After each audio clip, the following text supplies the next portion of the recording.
In the last video, we talked about how to create a GoFundMe page very simply, and you can check out that video on YouTube. In today's video, I'm getting into how do you set up withdrawals for a GoFundMe campaign.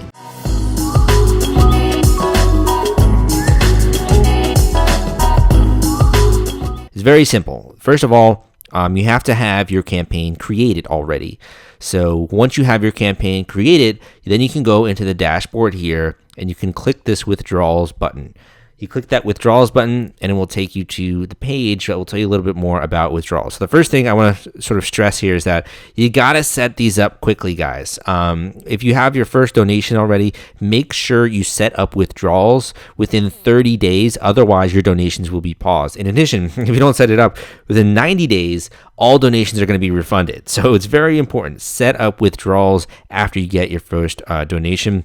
The other thing is that donations are ongoing, so it's not like having a withdrawal is not going to, stop just donations or anything like that. You can expect withdrawals to be about 2 to 5 business days after your setup. And finally, you can grant other people access. So to set up withdrawals, you're going to click here. You're going to have to enter your phone number to verify a text message code. And once you've done that, then you will see the screen right here. So you have to select what is your withdrawal type? Who will be withdrawing the funds? Is it you or is it someone else? They have to be 18 plus with a valid ID. Also, what is the bank account? Is it an organization, a nonprofit, or is it a personal account? So it could be an organization like a 501c3, a business, a trust, etc.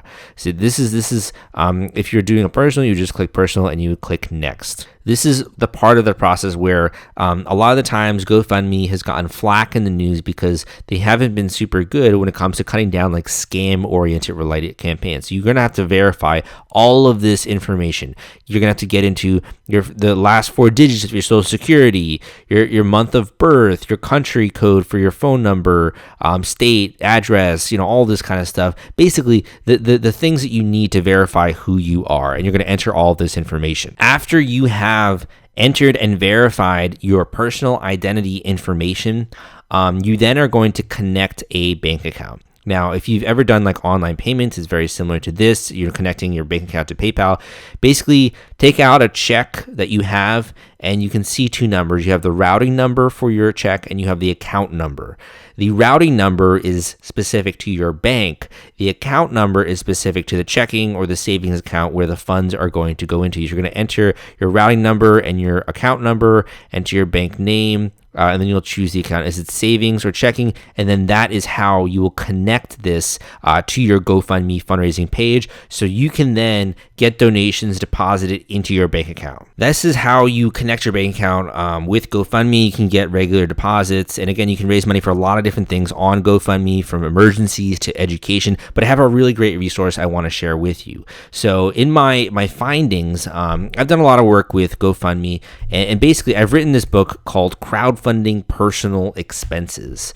So this book goes step by step through how to start a GoFundMe campaign, how to raise money, different websites that are out there also besides GoFundMe, and some of the advice that I have basically on the marketing front for these different campaigns. A lot of people said very nice things about this book. It's very comprehensive. I also have a version on Audible, a paperback, and a Kindle version. So this is a good starting point. But I kind of was starting here. I realized that I want to go way more in depth into this. Like, it's not enough just to have a handful of strategies that work to get some funding. I actually wanted to break down this entire thing and make it easier for you to raise money using GoFundMe and other crowdfunding sites. So I created this online course, which is called the Crowdfunding Cash Machine. So this is for getting donations for education, travel, volunteering, emergencies, etc. And I walk you through and hold your hand through this entire process.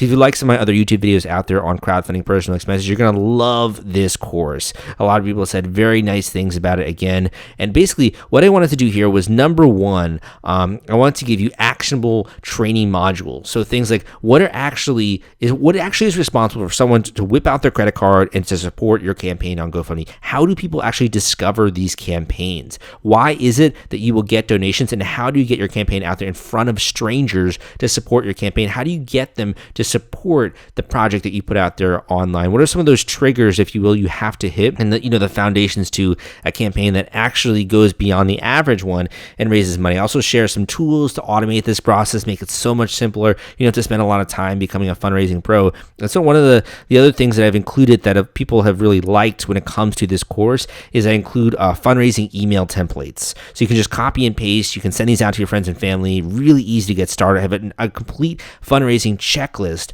all the different items you have to hit. If you hit all of these items, chances are you're going to have a very successful campaign. A lot of these things you might not actually think about. So whether it's the fundraising email templates and cutting down on a lot of the work that goes into a campaign, or it's actually understanding how to get people to support your project, it can be a little bit frustrating if you don't have any donations. I share all of this in this course, and it is a super hardcore, chocked with tons of resources and valuable strategies that will supercharge your campaign. Could be on GoFundMe or could be on many other different types of crowdfunding websites, but it's mainly for you if you're looking to raise money for a personal cause, you're raising money for someone else, and you're kind of wondering, why isn't this thing happening? Or how do I level this thing up and make this actually a big event, get strangers supporting the project? And I will include a link to this course down below so you can check it out there. Hope you enjoyed today's video, and also subscribe to this YouTube channel if you want more content like this for free.